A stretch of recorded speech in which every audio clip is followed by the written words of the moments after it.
Welcome to Safe, Strong, and Healthy Schools, a presentation and conversation series with Wisconsin doctors, educators, scientists, and leaders about schools and child health.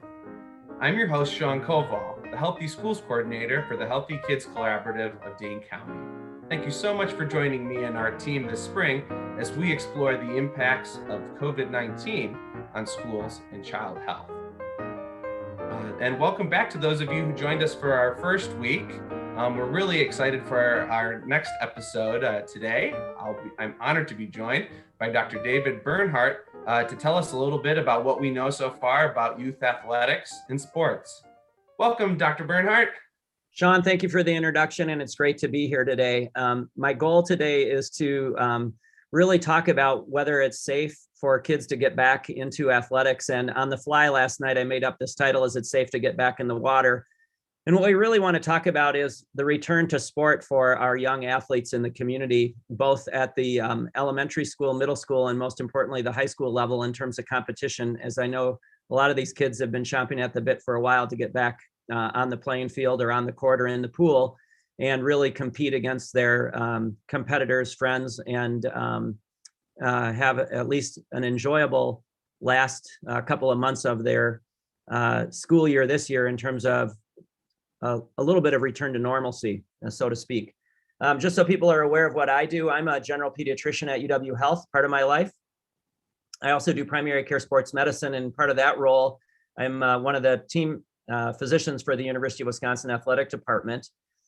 In my role as a team physician for the UW Athletic Department, I have been intimately involved in a lot of the planning and meetings, both within our own campus, but also with the Big Ten. And it's been a lot to cover in terms of all of these issues related to COVID, and I'll try and share my experiences when I can.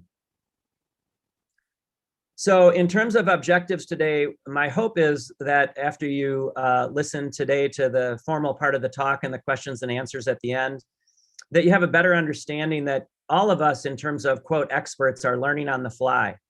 And policy that was enacted at the beginning in the last year when this first pandemic was noticed may not be the same policies that we have today in terms of returning to sport. And a lot of what we're doing is really based on expert opinion, and everybody needs to realize that we're doing the best we can, that we hope you are being flexible, and we're trying to be flexible, and things may change as we go. Second thing to talk about in terms of understanding is that there are a lot of mental health concerns related to being physically isolated during a pandemic and not being able to practice your sport, not being around your friends. And that also takes a toll, and we'll touch on that. And then I'll touch just a little bit on the risk of returning to sport after having COVID. The vast majority of the student athletes that we're talking about today, in terms of the younger student athletes, are at very low risk in terms of returning to sport after having this infection, and are able to return safely without any complications. So what is the risk? So the reason I put the picture up of one of our former UW basketball players, Frank Kaminsky, is around this time last year, the NCAA decided not to have a tournament. And that is a huge decision for the NCAA. We didn't know much about the disease then. We knew that it was contagious. We were trying to do our best in terms of making a decision about whether it was safe for our student athletes to play sports. And the NCAA and the NBA were the first organizations that were really affected in terms of putting the brakes on and stopping sport because we thought the risk was too high. And right now we're today talking about returning to normalcy for our middle school and high school kids in terms of getting back on the playing field. And there's more disease in our community. And why do we think that's safer? And we can touch a little bit on that, but it is a risk in terms of making some of these decisions. And our goal is to return kids to sports safely without making the pandemic worse. So in terms of thinking about safety and return to sport competitions, there's lots of things that you need to keep in mind when you're thinking about returning to sport. And the first thing to keep in mind is all of the adults that might be affected, because we know that adults, especially older adults, are more likely to have serious disease if they were to be infected with the virus. So should we be screening spectators? Should we be screening athletes? Should we be screening referees in terms of possibly being carriers of the disease so that they don't go back and infect others? And those others might be older people at home. It might be people with other conditions that could make them at risk for having a serious complication if they were to get infected with this virus. Second thing to keep in mind is, what is the disease burden in the local community? Right now, fortunately, the disease burden is becoming significantly less as vaccines have rolled out and more people have been infected with the disease. So there is somewhat of what we call herd immunity, enough people in the community that have been infected that are immune to the disease right now, that the numbers are getting better. You also have to think about what's the local health infrastructure to take care of our athletes. And so, or take care of the people in the community, not our athletes, but the local health infrastructure, the number of hospital beds that we have, how overrun our clinics in terms of taking care of patients who are infected as part of the pandemic. Fortunately, right now, again, things are looking better. Then you have to think about the social part of sport, not just transmission on the field, but transmission among people who are getting together socially. So that might be spectators who are watching in the crowd without masks on, or kids gathering for pregame dinners the night before an event. Again, close contact, not wearing masks. What's going on in postgame celebrations? What goes on in terms of some of the parts of the sport that you don't necessarily think are social? That might be meetings to talk about strategy. So having, as the sport of football, as I can think of as an example, where the whole offensive line gets together to watch video or movie reviewing practice or game competition, and how do you lower the risk for those kids in that situation? And so what you want to get rid of is all of the social risk if you can, and make the main risk the actual participation in the sport. So when you're thinking about how to mitigate risk, mask wearing, we know from an evidence-based scientific basis, reduces risk. So if kids are going to get together to watch video and watch film to see what they're performing like, keeping 6 feet apart and wearing masks is important. Spectators in the crowd, 6 foot distancing, wearing masks is important. Officials who might be working the game, wearing a mask does not preclude them from potentially being an official at an event. So having them wear masks as officials is important. Scorekeepers, anybody officially part of the game should be wearing masks if at all possible. Then we're going to talk about athlete fitness and risk assessment. So as athletes return to sport in terms of safety, having them return to sport, not even if they've been infected with COVID, but just because they may not have been playing a lot recently, has its own risk. So if they've been, quote, a couch potato for the last several months to a year with the pandemic and not exercising much, and now that we're having them exercise a lot more, coaches and athletic trainers and strength coaches need to be aware that we need to improve their fitness gradually by gradually loading tissue, gradually loading muscles and bones, and recognize that their fitness may not be where they're at. And so they're going to have an increased risk of getting injured as they get fatigued as they go through practices. So having them go through non-contact practices just designed to improve fitness is going to be important. I saw a kid in clinic last week for bilateral foot pain. There was really nothing wrong with his feet other than he hadn't worn cleats in a year, and he was in his cleats for 3 hours the first day of practice, even though it was non-contact. So think about that when you have kids coming back to sport. Not everybody's going to be at the same level in terms of their overall fitness. Next step, travel arrangements. When the pandemic first broke out, I remember talking to a pediatrician in Montana, where, yeah, it's great the kids to come back. There's not a lot of disease burden in Montana, but if you're going to reduce risk, how are the kids going to get from game to game? It's not like going from Madison East High School over to Madison La Follette High School, where it's a 10-minute bus ride. These kids are going to be on the bus together in Montana for several hours to get from one school to the other. And so when you're thinking about travel arrangements, the more we can do to have kids wear masks, stay 6 feet apart, potentially have the windows open, potentially travel in smaller vehicles, having them get there without public transportation, all of that would be important in terms of reducing the risk of transmission of the virus. Then when they get to the venue, do you want the kids in a small locker room, or is there a better way to meet where they can spread out?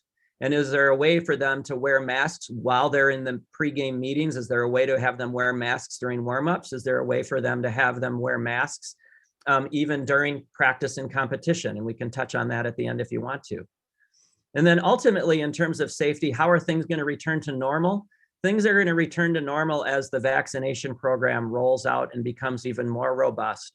Fortunately, right now in our community, Dane County, I believe the statistics that I looked at before I got online today is I think 80+% of adults greater than 65 years of age have at least had one of the two vaccines. So that's very impressive in terms of our own community. And hopefully, as it rolls out and becomes safe for kids, kids will also be able to receive this vaccination, which will protect them. But for right now, we're probably doing a great job of protecting the highest risk people in our community. And as that happens and there's more herd immunity, there's going to be better chance of success that things will return to complete normalcy, hopefully by the fall, in terms of sports and spectators. From a public health perspective, one idea I have had that I've shared with many that I am blatantly stealing from a podcast that I listened to related to potentially Ticketmaster insisting that anybody who attends concerts this summer can prove that they're vaccinated. The same thing would hold true if I were in charge of any of these mass events where people are going to attend and you're going to have more than 500 people in the stadium, people would be able to prove that they've been vaccinated. And if they can prove that they're vaccinated, they could theoretically, as the CDC probably rolls things out, be sitting in the crowd without a mask with friends who are also been vaccinated. And so it might be that you have sections of the stadium for vaccinated people and unvaccinated people. But I think from a public health perspective, the more we can emphasize vaccination, the more likely it is we're going to have safety in terms of return to normalcy for sport and other programming.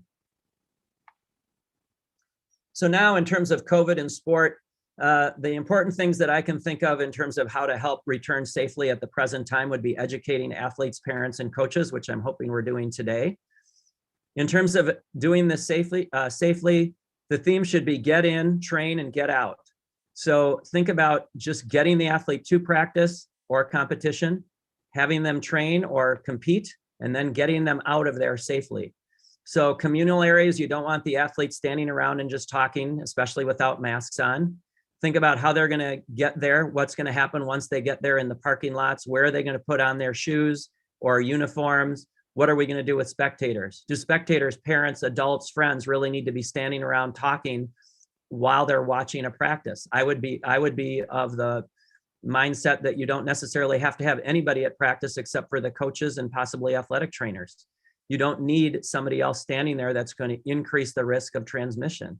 You could also make an argument that you don't necessarily even have to have spectators at the sporting events. And the University of Wisconsin, for the football season until the very end, didn't have really any spectators at these events, and only at the end and during our basketball, volleyball seasons and other sports that are going on right now, such as soccer and cross country, do we allow parents only at the events, and we're not having anybody else in the crowd, again, to reduce risk of transmission. Then the thing that I think, we talk about clearing kids to go back to sport. We've got them back training. We've got them back at practice. We've got them competing. But what are you going to do at the high school level or the club level if they're playing for one of the club soccer teams or club volleyball teams? What are you going to do if there's a positive test? What's going to be the policy of your team?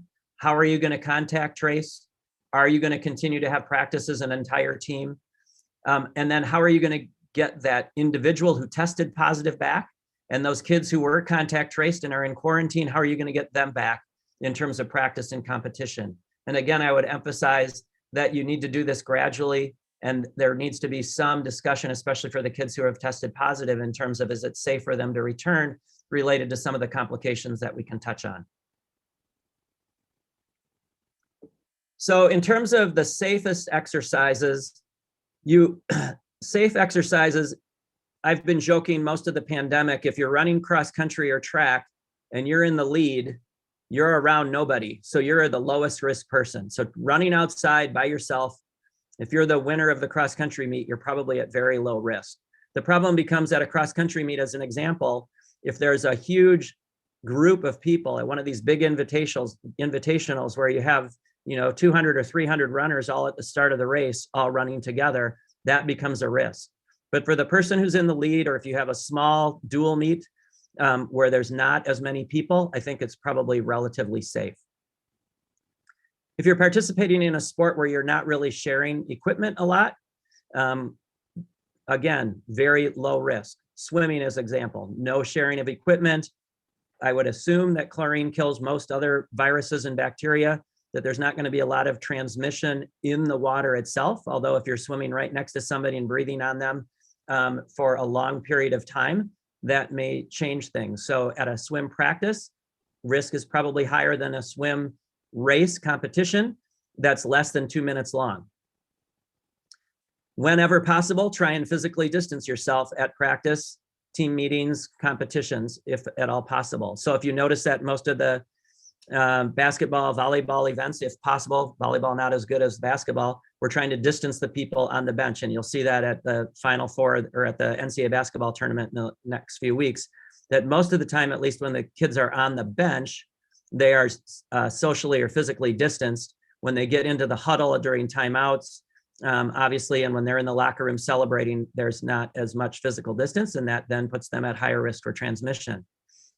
In terms of other sports, the more close contact you have, the higher risk you're going to have. And there's been small outbreaks that we know can trace to on the field or on the court transmission. I think there's been some very small case reports in the sport of rugby. There's been experience in the sport of ice hockey. And for sure, there's been outbreaks in volleyball at the collegiate level related to just exposure from competition. And so you have to think about that in terms of what the risk is. And would wearing a mask reduce the risk? I think the evidence would say from what's going on in a public health perspective, the answer would be yes, but I don't know that I have a ton of evidence to say that for sure related to competition, because there aren't that many competitions where people are wearing masks. In terms of contact collision sports, you can reduce the risk with testing, but we're not going to have that likely at the local community level. But at the collegiate level, we certainly do have that. If you do have a possibility of doing frequent testing where the kids could get tested a couple times a week, that would theoretically decrease the risk of kids participating in sport while they're positive. Then if you do have a positive test, allowing the public health department to contact trace and quarantining your team until contact tracing is completed. Thinking about what the disease burden is, again, like I said, in the community right now, the disease burden is relatively low. And that's why I think we're having the discussion about gradual phase-in return of sport in our community. Think about what the health of the athlete is. Obviously, if you have a kid who's at very high risk, you probably don't want to put them at risk by having them practice or compete. And then how, again, can we decrease risks for coaches, officials, and administrators? Mask wearing, mask wearing, mask wearing. And if they don't have to be at an event, don't allow them at an event. An athletic director doesn't necessarily have to be at an event at this point. And a lot of this stuff can be done virtually in terms of meetings with coaches and any other meetings that needs to take place. So in terms of actual COVID infection and sport, what is the risk? So initially, when we were talking about the sport of football in the fall, there were some reports from some colleges of effect of the virus on the heart. And the initial reports were based on the incidence of inflammatory condition of the heart called myocarditis from inpatients in Germany. And the concern became real when they started looking at cardiac MRIs at some colleges, and it initially appeared that the risk was going to be quite high for myocardial inflammation. And because of that, the Big Ten put their sport on hold in terms of participation, and only when we thought it was safe in terms of being able to screen for these cardiac complications was the sport of football started in the Big Ten. And as part of sort of screening, that screening has continued. And I would say that the complication rate in terms of myocarditis at the high school, collegiate, and pro level is probably lower than we initially expected. But with that, we don't want people to return too soon. Plus, we don't want them to return when they're possibly contagious. So in terms of COVID and sport, we don't want them returning to sport within 14 days if they've been unwell. In other words, they're having symptoms, had contact with somebody who has known COVID or a suspected case of COVID. So even if they've been in contact with somebody who they suspect has had COVID and they initially test negative, if they have really close contact, there's not much else going on in the community right now of viral respiratory disease. And so if they've been in contact with somebody with suspected COVID, don't let them around others. Keep in mind, if they're coming back from COVID, you don't want to rapidly increase training load, as that may increase your risk of injury, as we discussed earlier. And then finally, for those who have had true COVID, we want them to be medically cleared by a physician or a primary care provider prior to returning them to practice or competition. That doesn't necessarily have to be in person, and there are some guidelines related to that. And so if the person has been completely asymptomatic with their infection related to COVID, in other words, they just got tested as part of a general testing procedure, but not because they had symptoms, and they've remained asymptomatic during that entire time, they may not have to see anybody in terms of physicians or primary care providers. But if they've had symptoms, especially if they've been relatively sick or if they've been sick for greater than 10 days, they should be cleared by a physician or primary care provider prior to returning to practice or competition. Keep in mind that COVID is not just a respiratory illness. It does affect many other organ systems. Cardiac, we've touched on. The loss of taste and smell implies that there's some neurological involvement in terms of COVID. It can affect your blood system, and it can affect your kidneys. So it's not just a single organ respiratory disease, and you need to keep that in mind. The kids who get really sick with this have a problem. Fortunately, that is rare. And children and adolescents tend to have a much more mild course. And for the most part, having them return to sport doesn't necessarily put them at risk for getting severe disease, but it puts others at risk in their community in terms of when they go home and see relatives or other people in the community who do carry higher risk of complications related to this disease. So with that said, resumption of sport, when we have kids go back to sport, should not compromise the health of individuals or the community. Sport should hopefully not result in increasing local transmission rates. And therefore, a phased-in increase in activities is recommended, both in terms of the number of participants and the physical distancing guidelines, along with gradually increased duration and intensity of exercise with continual monitoring of what's going on in the community. And if we see that sport is increasing transmission and increasing rates of hospitalization or complication rate of people in the community, then we're going to have to probably phase out sport again. And our hope is that once we phase sports back in, we're not going to go back on this. And so we want to do this as safely as we possibly can. Now, to touch on just a little bit the impact of school closures related to sport cancellation and decreased ability for our kids to participate in sports. Tim McGuine, who's one of our PhD athletic trainers, along with other experts around the University of Wisconsin, surveyed a large group of athletes at the high school level and showed that there is a significant problem related to depression and anxiety from not participating. And we all realize that there has been loss in our community related to this disease. And so I think it is important for parents and coaches to realize that just because we're letting these kids go back doesn't mean that they're still not suffering from some of the depression and anxiety that they've had while they've been in isolation. And so the more we can do to recognize that this is a normal response to being isolated, the better off we are all going to be in terms of giving these kids a longer leash, being patient with them, being empathetic with them, and directing them to professionals if they need it and they're really struggling related to their own mental health.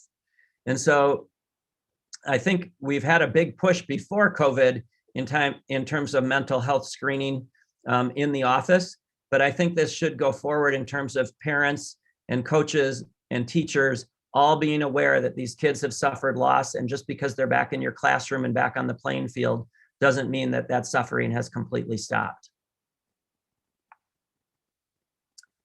So hopefully what we learned today is that there is some risk in terms of going back to sport. And individuals and families are going to have to make a decision about what that risk is for their student, and then, or student and student athlete, and then decide, is it worth it in terms of letting them go back? We've touched a little bit about how athletes, coaches, administrators, family, and community can decrease risk through mask wearing, social distancing, and getting vaccinated. We do want to have people get screened for the cardiovascular complications before returning them to play if they've been symptomatic with COVID. Gradual return to play is important in terms of deconditioning and injury risk. Exercise is medicine. I've been talking probably more than I ever have in my life in terms of everybody needs an hour of recess, just like when you were in kindergarten. We need people outside exercising, and you're not going to catch COVID from just walking the dog, going for a hike with your family, getting your kid to the playground, especially if there's nobody else there, in terms of risk of getting the disease.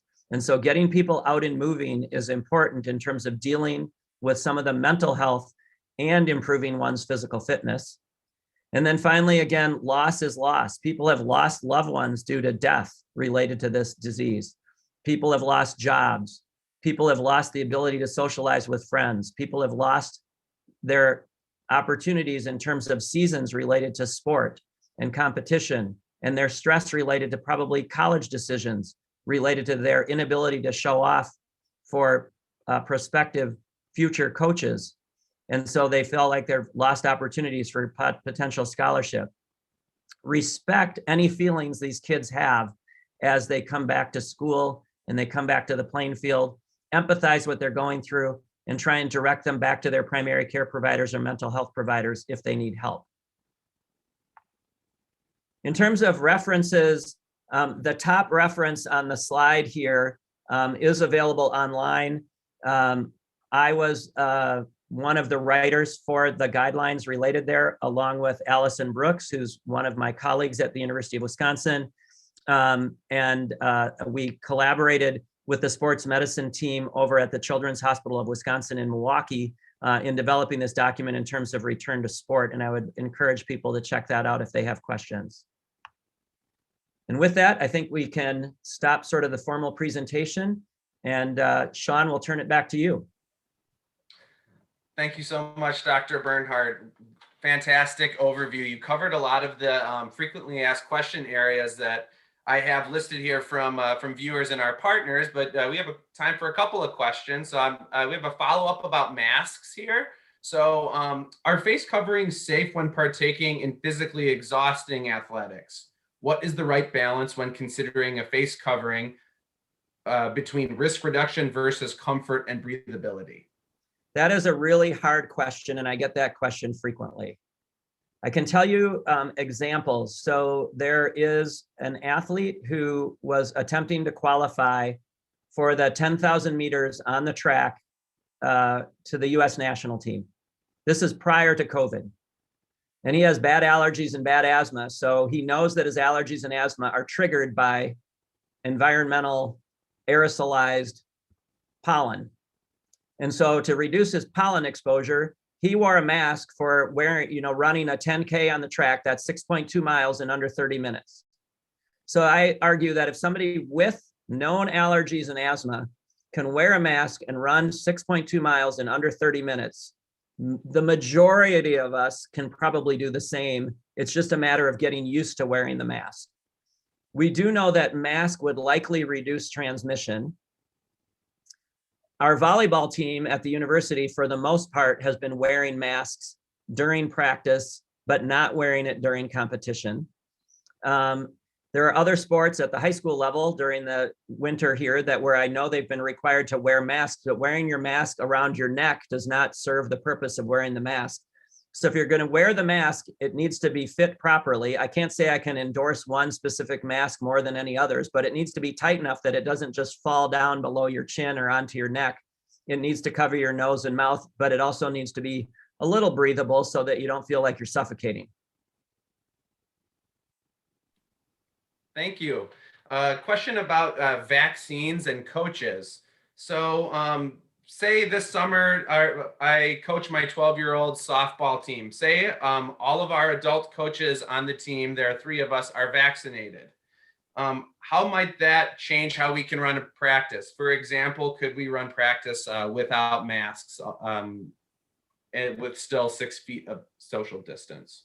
Yeah, I think this is one of those things where guidelines, like I said at the very beginning, are likely to change. So I can't answer that specific example where things are right now. So right now, if you had 3 coaches who are vaccinated and you had a team of softball players who are unvaccinated, the guidelines would still be that you're going to be wearing masks and you're still going to be socially distancing, keeping that 6 feet distance. Things by the summer may change completely, where the CDC says, you know what, 70% of your community is immunized. The other 20% have had the disease.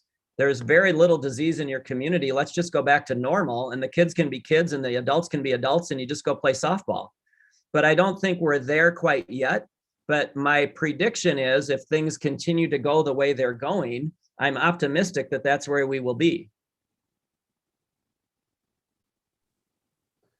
Great. Fit in 2 more here. One is about long-term physical impacts. You mentioned myocarditis.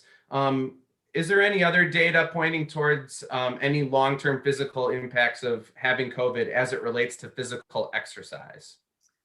Not for the most part. The majority of people get better and are able to go back to sport without complication.